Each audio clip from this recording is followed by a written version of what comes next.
My name is Benjamin Williamson. I work jointly between the University of Aberdeen and the Environmental Research Institute in Thurso, which is past the University of the Highlands and Islands. Our work focuses on trying to understand tidal energy sites. We want to understand how animals are using these sites so that we can have sustainable development of tidal energy. And so we're working at the Magen tidal energy site as one of our case studies, which is on the north coast of Scotland. So far, 4 tidal turbines have been installed and are operational, and we're trying to understand how animals are using the site so that we can understand any potential interactions of the animals with the tidal turbines. Conventional surveys of animals at tidal energy sites often use vantage point surveys, which are observers on the shore, or they use observers from vessels which transit through sites. And we're taking a slightly different approach. We put instruments on the seabed which face upwards through the water column and give us a measure of how fast is the water moving, what animals like schools of fish are present in the water column, and then how are those schools of fish being targeted by predators in these sites, so diving seabirds or foraging marine mammals. Those are some of the more conventional methods. What we're trying to do as well is use UAVs, unmanned aerial vehicles or drones to survey these sites. They can overcome a lot of the limitations of, for example, vantage point surveys, because they give you this great aerial perspective of what's going on in the site. So in 2016, before the Magen turbines were installed, and in 2018, once the turbines were installed, through a large collaboration with many different institutions, we used the Marine Scotland science vessel to survey the site in a conventional method, and then fly UAVs ahead of the vessel to measure animals on the sea surface and the hydrodynamics, these features which the animals are using to feed. So we're often asked, do the UAVs have a behavioural effect on the animals which we're trying to survey? Obviously that's a key point.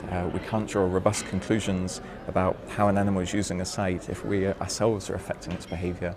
So we carried out validation to ensure that the UAVs aren't affecting the behaviour from, for example, seabirds on the sea surface, either visually or audibly perceiving the UAV and changing their behaviour.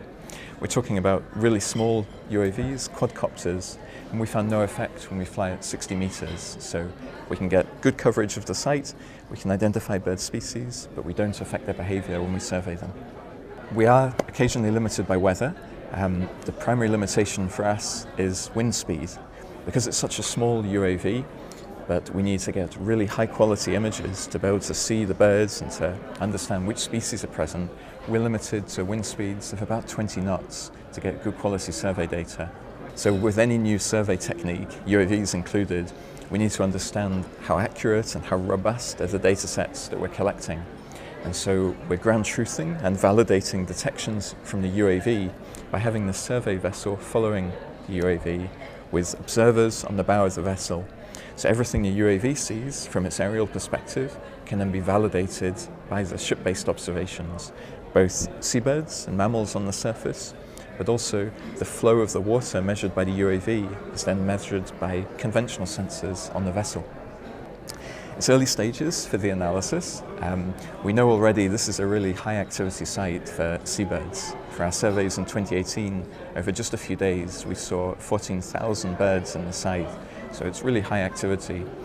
From our first development of algorithms to better process the data autonomously, we're able to detect seabirds on the sea surface. We're able to identify them to a species level and then place them within the hydrodynamic features on the site to start to understand how are the animals using these fine-scale hydrodynamic features. So the future potential use of UAVs is a new survey methodology for environmental monitoring at tidal energy sites to understand animal distributions and animal use of the hydrodynamic features. It can overcome a lot of the limitations, for example, of vantage point surveys, but obviously it does have its place. There's pros and cons to each survey method, and we'd like to develop this as one more tool that can give you more detailed information on how animals are associating with hydrodynamic features, their position, their orientation relative to the flow, and their fine-scale behavioural associations, which are challenging from other survey techniques.